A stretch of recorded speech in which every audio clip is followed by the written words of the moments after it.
Glória a Deus. Vamos orar, meus irmãos, então? A gente já vai começar. Aqui no meu falta 1 minuto, então, enquanto as pessoas vão chegando, a gente já vai agradecer a Deus por esse momento e por esse privilégio que Ele nos dá, que é desfrutar da Sua palavra, né? É precioso esse momento, né? Momento ímpar, né? Hoje, primeira aula desse mês de outubro, a gente está na 12ª aula, então a gente já tem caminhado com uma certa assiduidade. Isso tem nos alegrado. Eu estou agora com. Antes eu estava com um computador muito bom, né, lá da Cruz Azul. Eu me desliguei lá da Cruz Azul para abraçar um novo projeto missionário, que é o Abrigo Municipal de Blumenau. Comecei hoje lá. Foi bem desafiador, mas ao mesmo tempo muito bom. Então, aí hoje estou com o computador da minha esposa. Então, se porventura der alguma travada, a gente cobra dela depois, tá? Não, estou brincando. Não vai dar travada. Vocês estão me vendo bem aí, né? Tá normal, né? Beleza. Tá. É que às vezes para mim aqui parece que eu tô com um retorno um pouco de delay. Mas o importante é que a gente esteja vendo e ouvindo bem. Ouvindo também, tá legal, né? Não tá muito alto. Ótimo. Vamos iniciar então, irmãos. Vamos orar? Senhor, nós queremos te louvar e te agradecer, Deus, pela rica oportunidade que tu nos dá, Senhor, de estarmos novamente aqui em comunhão com a tua palavra, em comunhão com o teu Espírito, Senhor. Tu és bom, Deus. O teu amor se manifesta de maneira primorosa, Senhor. Nós somos gratos a Ti pela manifestação da Tua graça em nossas vidas, Senhor. Obrigado, Deus. Obrigado por ter cuidado de nós. Obrigado por ter nos guardado até aqui. Obrigado por até aqui estar junto conosco, Senhor. Muitas vezes nós tomamos decisões que são contrárias à Tua vontade, Senhor, mas isso não faz com que Tu se afaste de nós. Muito pelo contrário. Teu Santo Espírito vem nos consolar, vem nos conduzir ao arrependimento, vem nos trazer para perto da Tua vontade, Senhor. Nós queremos pedir, Deus, que Tu possa conduzir essa noite, Senhor. Que a gente possa crescer em conhecimento e graça nesse momento, Senhor. Que a gente possa crescer com esse conteúdo, que esse conteúdo possa acrescentar a nossa vida de fé, Senhor.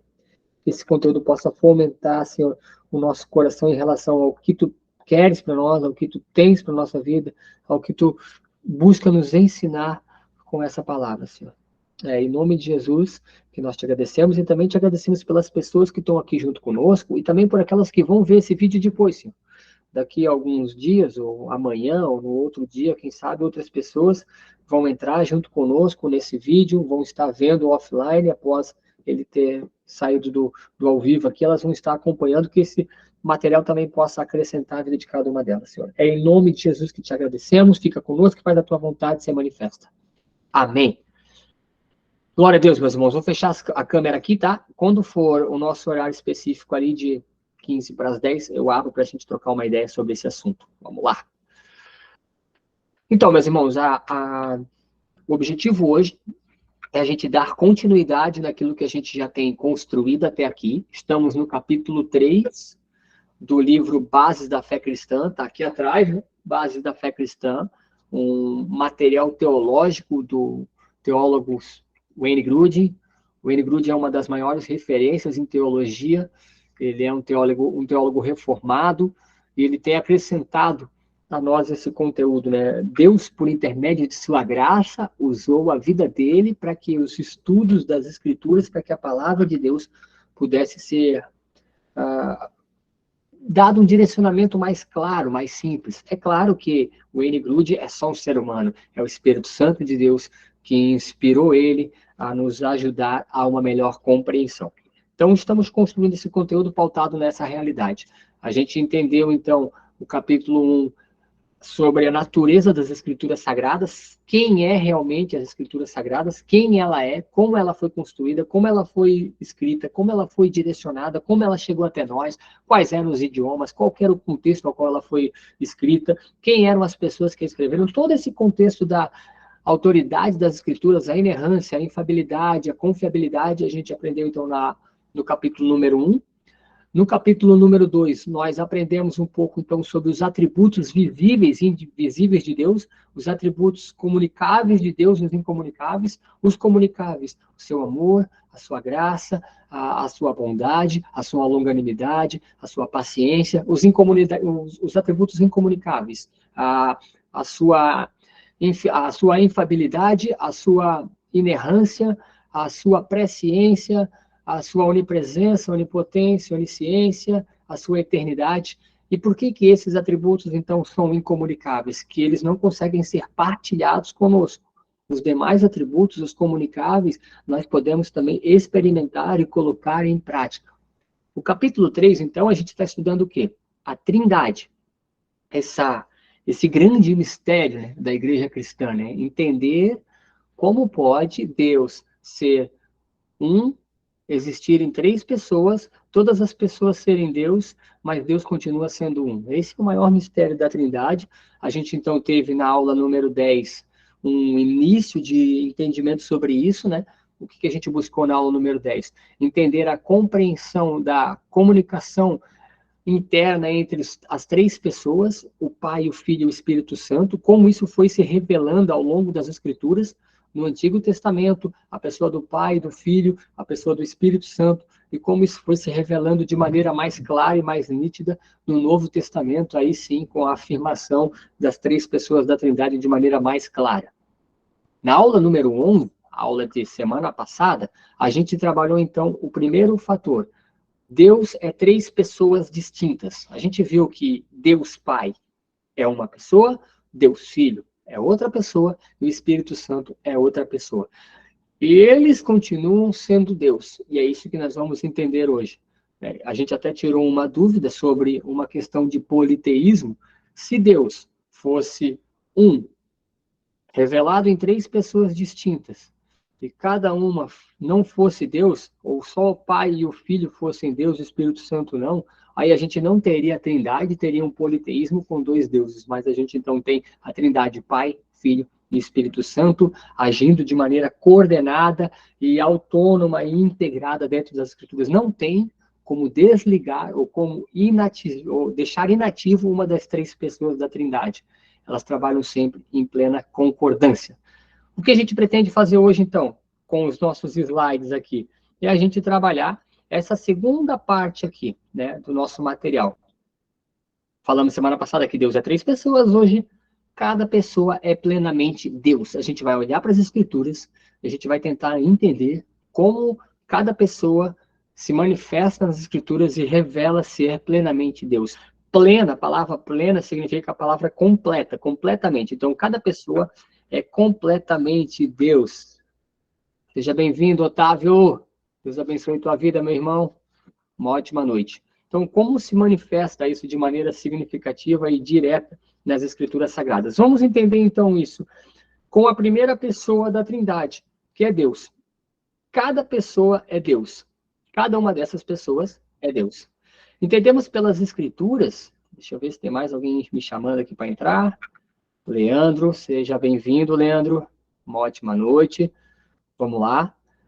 Cada pessoa é Deus. Entendemos pelas Escrituras que Deus se revela em três pessoas: Pai, Filho e Espírito Santo. Essas pessoas são distintas, todas elas são um único Deus. Há só um Deus nas Escrituras. Não há três deuses. Há só um Deus. Cada Deus se revela em uma pessoa. E todos os três são Deus. Isso é bem complexo, né? Na nossa lógica racional, isso não tem como acontecer. Por quê? As leis da física nos dizem que um corpo pode só ocupar um espaço. Dois corpos não ocupam o mesmo espaço. Mas ali nós vemos três pessoas existindo e coexistindo na mesma pessoa. Deus Pai, Filho e Espírito Santo. Vamos tentar entender isso, então, partindo da perspectiva inicial, né? Deus Pai. As Escrituras apontam, no Antigo Testamento e no Novo Testamento, a pessoa de Deus como o autor e criador de todas as coisas. A Bíblia revela que Deus, ele é aquele que decide estabelecer as fundações do universo para que possa haver vida e completar com toda a existência presente de matéria. Então, Deus, ele é aquele que constrói, que edifica. E ele edifica por quê? Porque ele é o Pai. Então, ele é reconhecido como aquele que tem a presciência de conhecimento para que todas as coisas venham a existir. A gente vai perceber, né, no início da palavra de Deus, no livro de Gênesis, que significa o início, a criação, a seguinte afirmação: no princípio, vírgula, Deus criou os céus e a terra. No princípio, isso é antes de existir vida, isso é antes de existir qualquer coisa, Deus já existia, Deus já estava ali, Deus então traz a existência à matéria. Deus vai gerar a vida, então é dele que nasce todas as coisas. É por meio dele que todas as coisas passam a existir, mas ele não vai fazer isso sozinho, e a gente já vai compreender esse processo. Há muitas evidências no Antigo e no Novo Testamento que apontam para essa verdade em relação a Deus. Os profetas reconheciam Deus como autor e consumador de toda a vida e de toda a existência humana. Todos os profetas, então, que caminharam com Deus, tinham a plena convicção de quem era aquele ao qual se comunicava com eles. Vamos ver também que o próprio Jesus, no Novo Testamento, vai afirmar por mais de 40 vezes que Deus é Pai, que Deus é Pai. Para ser mais exato, 44 vezes só no Novo Testamento, Jesus vai afirmar isso em todos os quatro evangelhos, que Deus é Pai. Ele vai afirmar em inúmeras passagens, mas eu separei algumas para que a gente possa se manifestar e também navegar um pouco nas Escrituras. Vamos olhar então a primeira afirmação que Jesus ele vai afirmar tal situação. João, Evangelho de João, depois de Marcos e Lucas, capítulo 14, é uma passagem bem conhecida, né? João capítulo 14, é a passagem da última ceia, né? Onde ele vai estar com seus discípulos, passando por uma série de ensinamentos. Ele vai falar o seguinte, no versículo 16. Se você tiver a sua Bíblia aí, fica à vontade. Eu tenho aqui e vou ler com vocês. Eu rogarei ao Pai, e ele dará a vocês o Consolador, a fim que esteja ele sempre com vocês. Olha a afirmação de Jesus. Jesus, ele aqui está falando que ele vai solicitar para o Pai, que o Pai envie o Espírito Santo, para que o Espírito Santo possa ser aquele que vai nos conduzir à perfeita vontade de Deus. João capítulo 12, volta um pouco, uma página se você voltar. João 12, 26 diz o seguinte: se alguém me serve, siga-me. E onde eu estou, ali também o meu servo estará. E se alguém me servir, o meu Pai o honrará. Olha o que Jesus está afirmando aqui. Se alguém serve a ele, então siga também ele. E onde ele estiver, ali ele também estará, nós estaremos. E se nós o servirmos, então nós também servimos a Deus e seremos por Deus honrados. Lucas capítulo 6, outra palavra também bem impactante e que todos nós já conhecemos, né? Lucas 6, versículo 36 diz o seguinte, fala sobre o conceito de misericórdia. Sede misericordiosos, como também misericordioso é o vosso Pai. Ele é misericordioso, né? Ele é abundantemente misericordioso. Ele não nos deu aquilo que nós merecíamos, e que nós merecíamos pelos nossos pecados era a ira de Deus implacada sobre a nossa vida. Ele não o fez. Ele deu graça, derramou graça, nos deu aquilo que nós não merecíamos. E hoje experimentamos essa porção de Deus, né? Experimentamos essa boa porção do Senhor de maneira gratuita. E isso é presente de Deus para a nossa vida. Então, o próprio Jesus aqui está afirmando mais uma vez a natureza dos atributos de Deus. Ele é misericordioso. Então, Jesus afirma claramente que Deus é quem ele é. E quem ele é o nosso Pai. Não só o nosso Pai, né? Mas aquele que também foi o autor e consumador de toda essa realidade que chamamos de vida. Vamos entender então agora como é que se manifesta a pessoa do Deus Filho. Se nós estamos falando aqui que cada pessoa é Deus, e Deus se revela e se manifesta em três pessoas distintas, entendemos quem é o Pai, vamos entender quem é o Filho. João capítulo 1, versículo 1 e 4, vai fazer o quê? Vai fazer uma reafirmação de Gênesis capítulo 1. Acabamos de ler aqui. Gênesis capítulo 1 diz, capítulo 1, versículo 1. No princípio, vírgula, Deus criou os céus e a terra. Olha o que João, o apóstolo João, no seu evangelho vai dizer. No princípio era o verbo estava com Deus, e o verbo era Deus. Ele vai usar a mesma afirmação, ele vai usar a mesma conotação. Ele vai dizer que no princípio, antes de todas as coisas existirem, antes do fundamento da terra ser alicerçado, Deus já estava lá. Mas ele não estava sozinho lá. O verbo também estava lá. Na outra aula, nós entendemos que o verbo é a manifestação da vontade de Deus através de Jesus. Jesus é a palavra, Jesus é o Logos, ele é o verbo vivo, o verbo encarnado. O verbo estava com Deus e não só estava com Deus, também era Deus. A gente vai ver esses verbos aqui sendo colocados, né?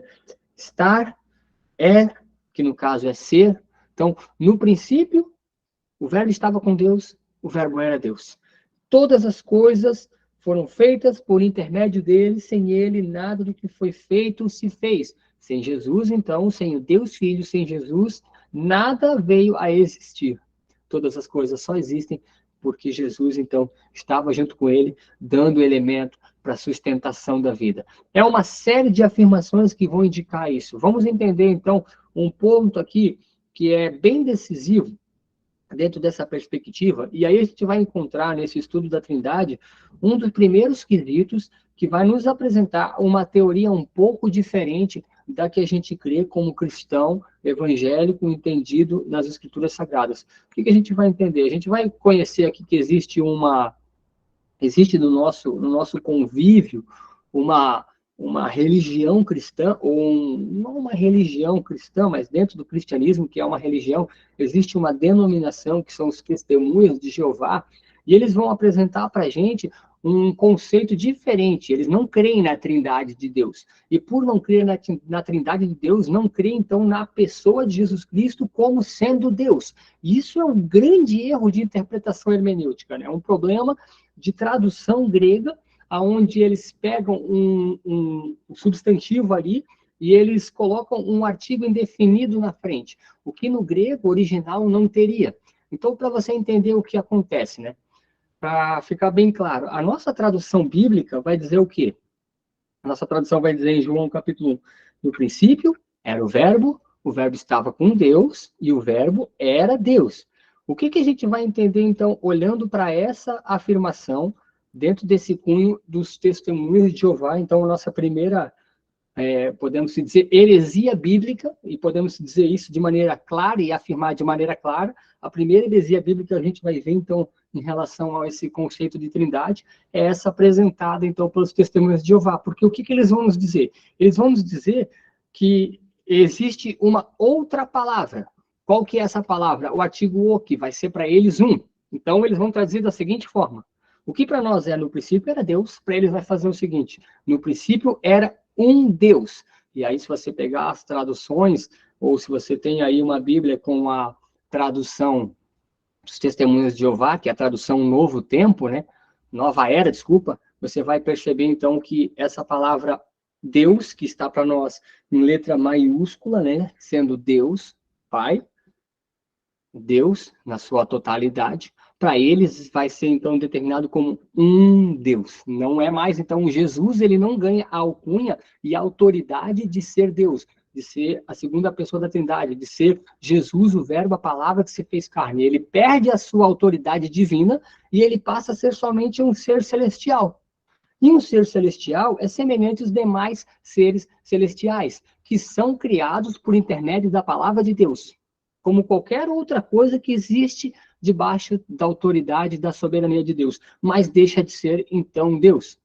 Então, para a gente sintetizar, qual que é o grande problema da teoria da heresia dos testemunhas de Jeová em relação a essa questão da Trindade? É um problema de ortografia, um problema de interpretação do grego, que vai fazer com que eles, então, não entendam e não interpretem a palavra de João, capítulo 1, versículo 1, como Jesus sendo o verbo encarnado, o verbo, no princípio, a palavra de Deus. Eles vão dizer que Jesus, o verbo, a palavra, é apenas um Deus, ou uma força, ou um ser celestial, e não plenamente Deus. Isso é um grande problema. Então, a partir desse princípio, todas as demais ações que Jesus vai desenvolver, elas perdem a autoridade divina. Então, a gente vai perceber que a gente não vai conseguir encontrar respaldo para nenhuma sustentação do estatuto messiânico ou do chamado messiânico de Jesus. Por quê? Porque ele precisa, então, ser 100% homem e 100% Deus. É o que a Bíblia nos afirma, que ele tem a sua dualidade dentro da mesma pessoa. Isso é bem complexo de entender, né? Como é que duas pessoas podem coexistir dentro de uma mesma? É complexo para nós, novamente, vou reafirmar que temos uma capacidade bem limitada de raciocínio, não para ele. Então, esse é um grande problema de interpretação hermenêutica aqui, de interpretação teológica e até de interpretação de ortografia grega. Esse é um erro que vai fazer com que toda a continuação do seu fundamento teológico dessa determinada doutrina seja, então, heresia. Para continuar dentro desse material e a gente tentar entender, vamos para o próximo slide. Então, quem é, então, Deus Filho? O que a Bíblia vai nos afirmar? Ela vai nos afirmar que Jesus é Filho de Deus. Ele é o Filho de Deus. Ele é o Deus vivo. Ele é o Filho do Deus vivo. O Deus que se fez carne e veio habitar no meio de homens. Tem mais alguém entrando aqui, tem que aceitar só um pouquinho. Vamos lá. Vamos lá, permitir, entrando. Seja bem-vindo. Seja bem-vindo. Boa noite. Vamos voltar aqui ao raciocínio. Nós estamos falando nessa noite, para você que chegou agora, sobre a correlação das 3 pessoas da Trindade, sendo 3 pessoas, mas cada uma delas sendo Deus. O conceito de Trindade é isso. Existe um Deus que se manifesta em 3 pessoas e todas as 3 pessoas são Deus. A gente hoje está estudando isso. Como as 3 pessoas podem ser plenamente Deus? Nós entendemos que Deus Pai é Deus, nós entendemos que o Deus Filho vai se afirmar nas Escrituras sendo quem ele diz que é, Deus, e a gente vai também entender essa continuação, para você que chegou agora. Outro apontamento que fica claro para nós termos essa compreensão. Jesus e Tomé, você conhece um pouco essa narrativa, né? Jesus e Tomé, Tomé é dito como um incrédulo, né? Jesus, então, ele aparece para os discípulos, Tomé não estava naquela reunião, naquele momento, e no versículo 25 ali, quando os discípulos vêm abordar Tomé e dizer, olha, o Messias, o nosso mestre, ele voltou como ele falou que viria, ele voltou como ele disse que estaria no nosso meio, e assim ele fez, e as palavras que ele colocou, elas realmente aconteceram. Tomé, então, vai dizer, olha, eu não consigo acreditar nisso, né? Versículo 26 vai dizer, se eu não ver, versículo 25, se eu não ver os furos, se eu não colocar a mão e não colocar a mão no seu lado, eu não vou ter a capacidade de compreender ou de aceitar essa verdade que vocês estão me falando. Basicamente, é o que nós fazemos quase sempre quando nós duvidamos do potencial, do poder majestoso, do poder milagroso de Deus, do poder insondável do Senhor, ou do poder até que muitas vezes para nós é subestimado da parte de Deus. Nós subestimamos o poder de Deus. Tomé, semelhante a nós, agiu dessa forma. Mas, né, a Bíblia vai dizer no versículo 26, João capítulo 20, versículo 26, que passaram alguns dias, então Jesus, né, ele não abriu portas, ele transpôs as portas, né, isso é muito louco, né, ele transpôs as portas, entrou no meio e disse, a paz seja com vocês. Versículo 27, e logo disse a Tomé, vem cá, Tomé, põe aqui, põe a mãozinha aqui, põe a mão aqui nas minhas chagas, chega perto, põe no meu lado também, para ver se a tua incredulidade não seja movida. Olha o que Tomé vai responder. Isso aqui é fundamental para a nossa fé. Tomé vai dar a seguinte afirmação. Respondeu Tomé, Senhor meu e Deus meu. Ele não é só Senhor, ele não é só o Cristo, ele não é só o Redentor da humanidade, ele também é Deus. Tomé vai reconhecer, Jesus vai repreender Tomé e vai dizer, então tu creres porque tu colocas as mãos e porque os teus olhos conseguem ver. Bem-aventurados são aqueles que verão, que crerão sem ver, né? Aqueles que não pedirão sinais. O versículo 31 fala o seguinte, esses, porém, foram registrados para que creias que Jesus Cristo é o Filho de Deus e para que, crendo, tenhais vida em seu nome. Jesus é o Filho de Deus. A vontade de Deus se manifesta na pessoa de Jesus. Jesus, ele recebe o ministério de redenção. Ele vai, então, cumprir o seu chamado, morrer pelos nossos pecados. Sobre ele vai vir a ira de Deus, a justiça de Deus estará sobre ele lá no madeiro. Por isso, necessariamente, Deus, então, o abandona lá sozinho para que toda a ira de Deus pudesse estar sobre ele. Ele morre, no terceiro dia ele ressuscita, ele anda mais alguns dias no meio do seu povo, a teologia vai afirmar, segundo aqui alguns relatos bíblicos, que é em torno de 40 dias aproximadamente, depois ele ascende ao céu, está sentado à direita de Deus, intercedendo junto a nós, a Deus, fazendo propiciação e advogando em nossa causa. Esse é o Filho de Deus, um Deus Filho. Vamos tentar entender essa perspectiva na terceira parte desse material. Vamos lá. E o Espírito Santo? Quem é, Romulo? Espírito Santo. O Espírito Santo, será que não é um poder? O Espírito Santo não é uma força? Nós entendemos aqui, pelas outras duas aulas que a gente já passou, que o Espírito Santo não é um poder. O Espírito Santo não é apenas uma força. Ele é, sim, Deus. Ele se manifesta numa pessoa exclusiva, numa pessoa independente, numa pessoa que tem toda a sua majestade e a envergadura de Deus. E ele trabalha de maneira coordenada com o Pai e o Filho. Claramente, nós vamos ver no início das ações do ministério de Jesus, o Espírito Santo o acompanhando. No batismo, né, a gente vai perceber isso, né? Mateus capítulo 3, vamos dar uma lida novamente, se você não pegou em outros momentos, no batismo de Jesus, Mateus capítulo 3, versículo 16. Como João 3,16 é extremamente importante, Mateus 3,16 também é muito importante para a nossa fé. Por quê? Porque aqui há uma testificação das três pessoas da Trindade trabalhando juntas no ministério de Cristo. A primeira pessoa, Jesus, que vai até o Rio Jordão para ser batizado por João Batista, aquele que é o percussor do seu ministério.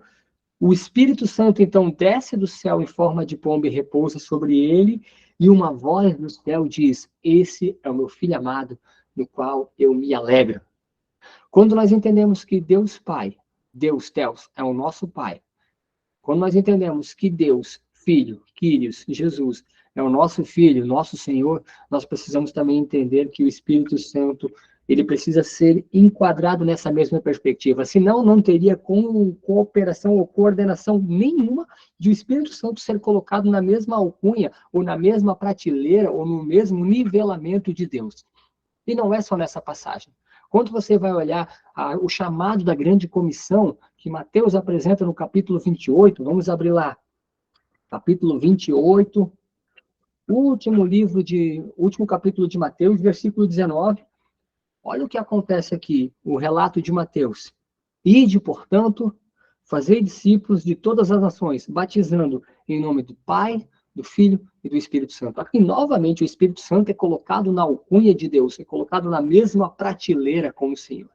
E se ele é colocado na mesma prateleira, fica claro para nós a importância da pessoa do Espírito Santo.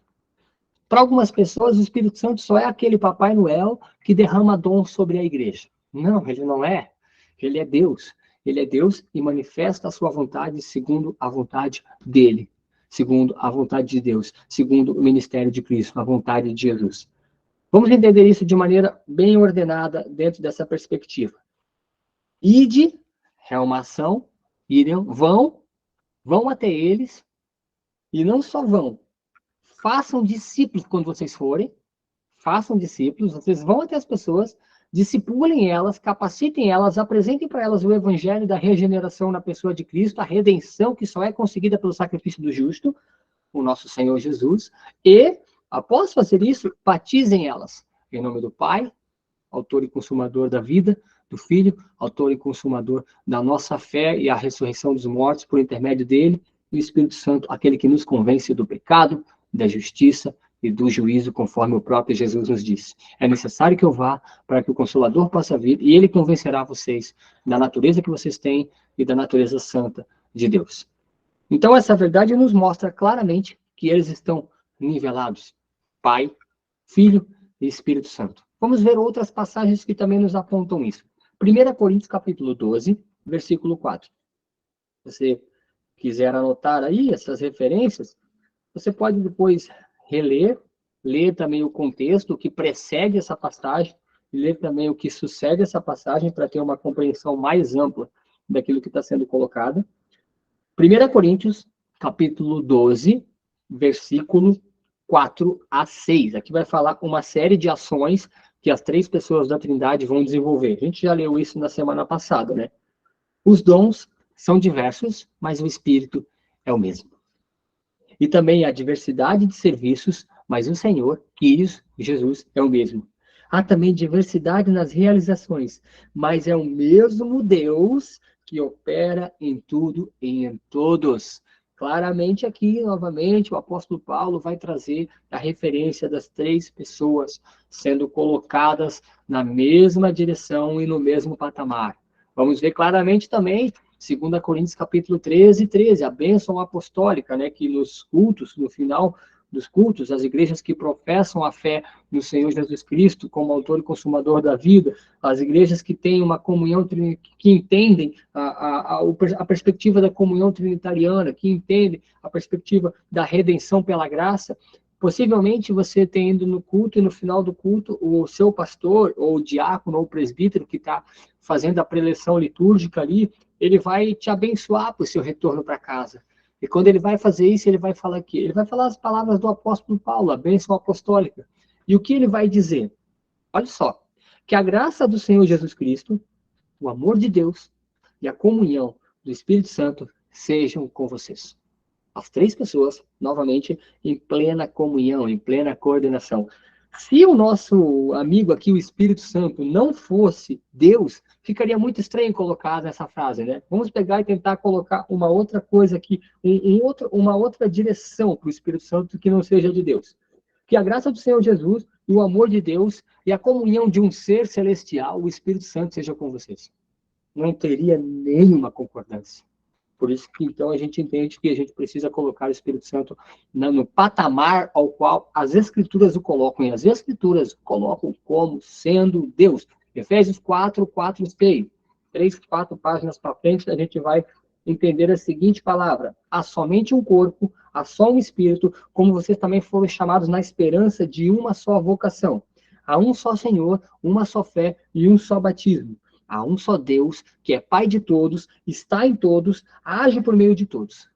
Essa é a manifestação do que Paulo vai dizer para a igreja de Éfeso, uma igreja politeísta, dentro de um panteão de deuses gregos, né? Uma centelha de deuses ali. Na verdade, não são centenas, né?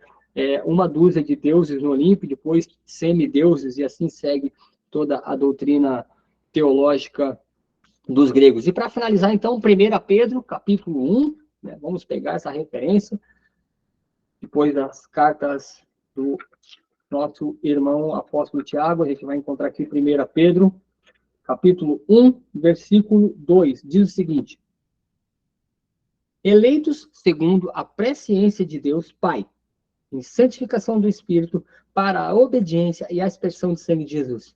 Graça e paz vos seja multiplicada. Novamente aqui, então, o apóstolo Pedro, como o apóstolo Tiago, como Jesus, como as Escrituras nos afirmam quem o Espírito Santo é realmente.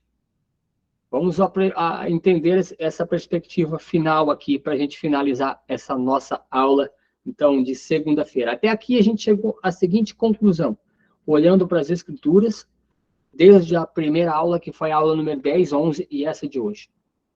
A Trindade não é algo que foi inventada.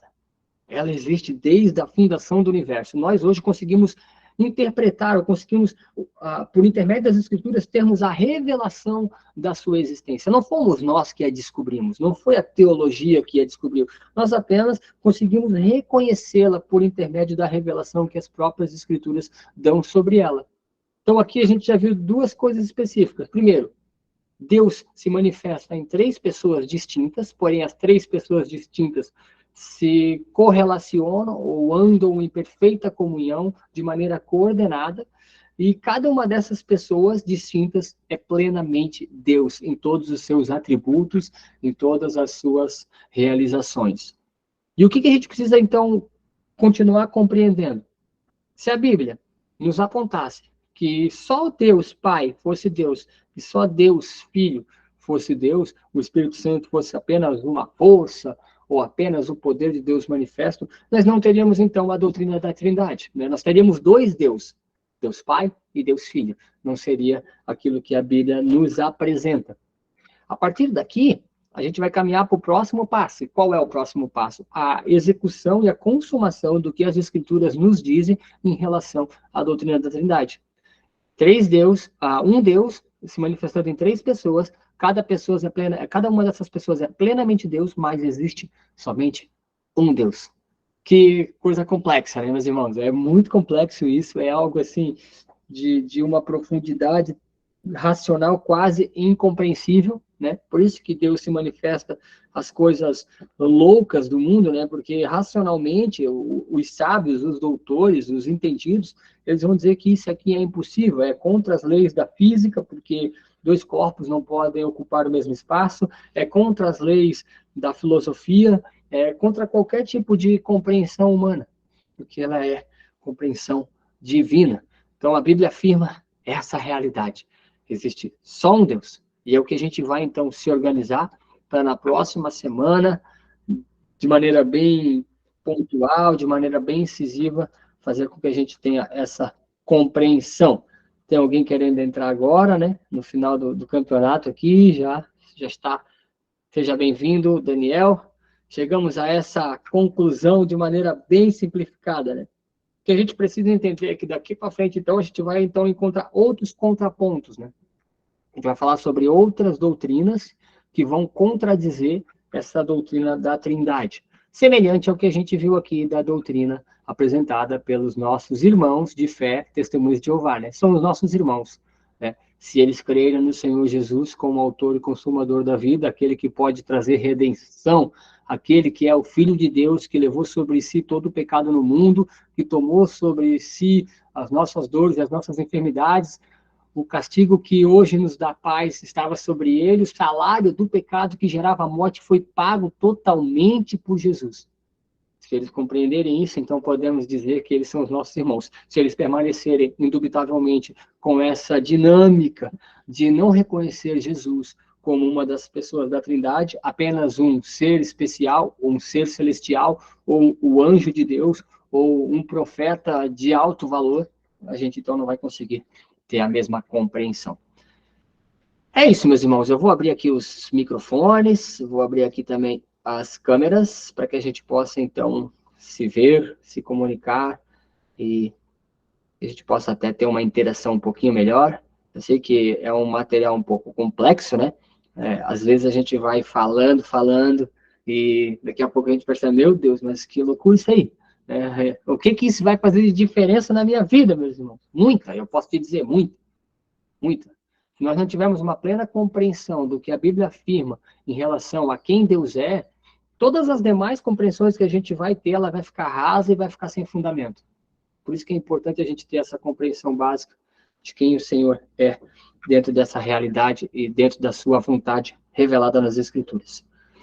Eu vou abrir aqui a oportunidade para quem quiser fazer qualquer contribuição, fica bem à vontade, se você quiser somar com algo que possa nos acrescentar, se você quiser, quem sabe, complementar alguma fala, se você quiser também tirar alguma dúvida, fica bem à vontade.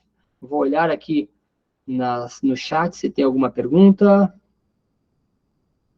Vamos lá atrás, teve uma conversa minha com coisa aqui. Olá, onde está escrito Deus?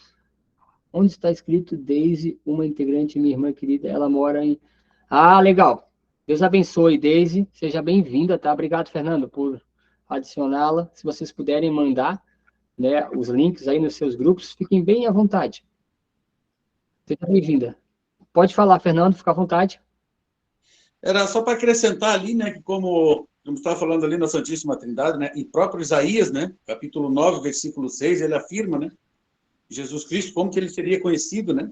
Sim. O menino nos nasceu, o filho se nos deu, ele será conhecido como Deus forte, né, conhecido como Deus, como Pai, como Pai Deus, como Pai, como maravilhoso conselheiro, e também para sempre lembrar que ele é filho, príncipe da paz, né? Perfeito, né? Ele vai, ali nessa passagem, Deus vai revelar para Isaías a natureza existencial da Trindade. Por isso que dentro do Antigo Testamento, a gente vai ter que fazer uma leitura bem ajustada para conseguir enxergar. E essa aqui é perfeita, a colocação, né? Vamos lá. Porque um menino nasceu, 9:6. Um filho Deus nos deu, o governo estará sobre os seus ombros, e o seu nome será Maravilhoso Conselheiro. Essa é uma das definições que o Espírito Santo dá, recebe de Jesus, né? Jesus vai dizer que ele é o Paráclitos, aquele que vai aconselhar, aquele que vai caminhar junto, aquele que vai direcionar. Deus forte, né? Uma torre forte, Pai da eternidade. Só pode ser Pai da eternidade aquele que estava existindo antes do nosso tempo Cronos aqui existir, né? Ele precede isso. E Príncipe da Paz. Bênção, mano. Obrigado, tá? E aí ele vai dizer, para que se aumente o seu governo e venha o Pai sem fim, sobre o trono de Davi, sobre o seu reino, ao estabelecer e firmar mediante juízo e justiça desde agora para sempre. O zelo do Senhor dos Exércitos assim fará isso. A gente tem hoje a contemplação disso aqui, né? Isaías olhou para o futuro mediante a palavra que recebeu e esperou que pudesse vir sobre a nação de Israel essa palavra. E hoje a gente entende, olhando para a cronologia da história do povo de Deus, que essa palavra se corresponde e se realiza na pessoa de Jesus. O próprio Jesus vai pegar uma citação de Isaías, Isaías 53, se vocês quiserem também fazer a leitura, vai ser aqui o momento chave, onde Jesus ele vai testificar sobre quem ele é.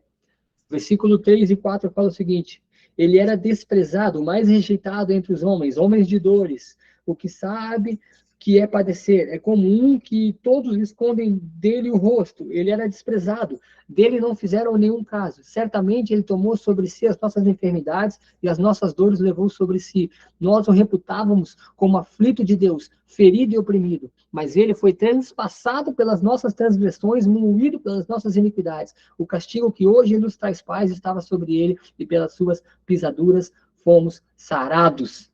Eita, que palavra, né, irmão? E aí que vai dizer, olha o que vai dizer no versículo 10. Todavia, o Senhor agradou-se em moê-lo, fazendo com que ele ficasse enfermo, quando der ele a sua alma como oferta pelo pecado. Cara, perfeito, irmão. Isaías aqui teve uma contemplação do nascimento que viria e agora da restauração do processo de redenção por intermédio de Cristo. A vontade de Deus prosperará nas suas mãos. Obrigado pela contribuição, mano. Graça, né? Isso aqui é graça, né, mano? Isso aqui é o presente de Deus para nós. O maná de Deus, ele se encontra nesses dois versículos. A resposta de que viria e agora aqui a confirmação de quem ele é. Ele é Deus, o nosso Senhor, o nosso Salvador. Enviou o seu Espírito Santo, o nosso Espírito Santo, que também é Deus, que cumpre a vontade de Deus e que estabelece a direção de Deus para a igreja de Deus, que é a igreja, que somos nós, o corpo de Cristo. Então, perfeito. Muito obrigado aí pela colocação. Tem mais aqui, Deise, então, a Deise colocou aqui, glória a Deus. Isso, Deise, é só ele, né? Ele é bom o tempo todo, nós apenas somos seres humanos, estamos aqui tendo uma experiência de vida terrena, pela graça dele, experimentando receber dele aquilo que ele quer nos presentear, que é conhecimento de quem ele é. Paulo vai dizer que chegará um momento que a gente não vai mais vê-lo de maneira embaçada, como nós vemos hoje. E por que vemos de maneira embaçada? Porque os nossos olhos olham para várias direções e não somente para ele. Mas alguém quer cooperar e contribuir com esse conteúdo, meus irmãos? Tem alguma dúvida? Ficou com alguma dificuldade de compreensão? Só para a gente finalizar, então. Até aqui, o que a gente entendeu? As Escrituras apontam que existe um Deus, esse Deus se revela em 3 pessoas distintas, mas cada uma dessas pessoas é Deus. Não é um Deus maior, um Deus menor, um Deus mediano, um Deus um pouquinho mais fraco, não. Eles se equivalem, eles se equiparam e eles estão nivelados na mesma autoridade, na mesma dimensão. É o que as Escrituras vão dizer. Então, um exemplo que o pastor Edirley trouxe um dia lá para nós, e eu vou levar isso aqui para o resto da minha vida. Existem a água em 3 estágios, né? Água líquida, sólida, o gelo, e gasoso, o vapor. Todas elas estão no mesmo, em estados diferentes. Uma está sólida, uma está líquida e uma está gasosa. Mas nenhuma delas perdeu a sua propriedade química. Todas elas ainda continuam sendo H2O. Assim é semelhante em Deus. Deus sólido, a pedra, a rocha firme, que foi edificada sobre ela toda a sua vontade, Jesus, né? Então a água viva, aquele que nos lava dos pecados, e o Espírito Santo, né? Esse vapor, essa vontade de Deus, pneuma de Deus, o vento impetuoso do Senhor, o Deus vivo entre nós, nos direcionando e nos trazendo crescimento através de toda a sua majestosa vontade. Queridos, então vamos finalizando por aqui. Agradeço pela oportunidade dos irmãos estarem conosco. Semana que vem a gente vai finalizar essa parte, né? Vamos entender, então, se existe só um Deus, se manifesta em 3 pessoas e cada pessoa é realmente Deus, qual é o contraponto em relação a isso? Por que nós precisamos entender isso? E quais são as outras doutrinas que podem nos fazer tropeçar em relação a esse conhecimento? Espero que você possa estar conosco na próxima segunda-feira, todas as segundas às 9 horas. A gente vai até 15 para as 10 horas, mediante o conteúdo que a gente tem aqui. Agradeço também por vocês terem paciência e pelos irmãos que têm marcado até uma assiduidade, né? Quase toda semana têm estado junto conosco. Vamos orar, meus irmãos, para que a gente possa finalizar essas nossas atividades?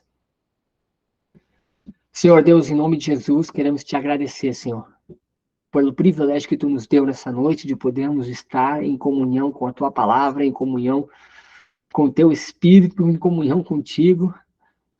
Tu és bom, Senhor, tu privilegiou-nos depois de uma segunda-feira agitada e corrida nos nossos afazeres, nas nossas atividades. Tu nos trouxe para perto de ti, para perto da tua vontade, para perto da tua palavra, para perto da manifestação de quem tu és, para que a gente pudesse experimentar mais conhecimento teu, Senhor.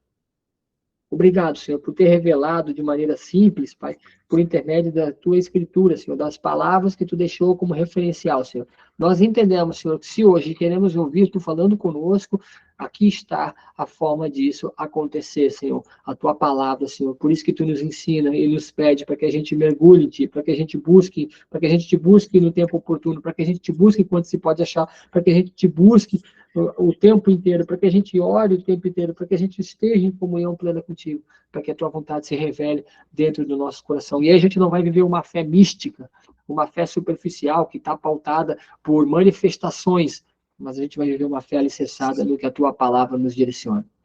Pai, em nome de Jesus, eu quero abençoar os meus irmãos, Senhor, que eles possam ter uma semana rica, uma semana proveitosa, uma semana próspera, Senhor, uma semana cheia da tua presença, Senhor, que eles possam ser bem-sucedidos em tudo que realizarem. E se porventura, Senhor, se porventura algo acontecer que não é de agrado a eles, que eles possam também entender, Senhor, que todas as coisas cooperam para o bem daqueles que te amam.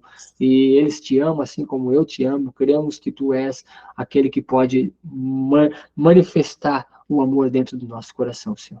Obrigado também por essas tecnologias, por ter esses equipamentos, Senhor. Se não tivesse esses equipamentos, a gente não teria como estar ao mesmo tempo distante fisicamente, mas perto aqui, por essa conexão. Obrigado por nos dar inteligência para criar essas ferramentas, Senhor. A mesma inteligência que tu nos deu e a gente usa para matar e destruir por intermédio da manipulação de Satanás, tu também nos deu, Senhor, para que a gente pudesse desfrutar da tua plenitude, conhecimento e graça. Obrigado. Obrigado por tudo, em nome de Jesus. Quero finalizar, então, aqui com as palavras do apóstolo Paulo, né? 2 Coríntios, capítulo 2. Éder, Fernando, seja bem-vindo. A gente já está finalizando, tá, querido? A gente já está na parte final, né? Seja bem-vindo. O que o apóstolo Paulo vai dizer, né? Já fizemos essa fala aqui durante essa aula, né? Quero te abençoar, meu irmão. Quero que você possa caminhar essa semana cheio da vontade de Deus, né? Que a graça do Senhor Jesus, o amor de Deus e as ricas consolações do Espírito Santo possam te conduzir, meu irmão. Que você possa andar segundo a vontade de Deus, que você possa andar e viver para que o reino de Deus se manifeste através da sua vida. Você tem um chamado, você precisa cumprir o seu chamado com excelência. E a única forma de cumprir com excelência é permitido que o Espírito Santo de Deus nos conduza a fazer a sua boa e perfeita vontade. Muita paz e até segunda-feira, se o Senhor nos der esse privilégio de a gente estar aqui. Até lá.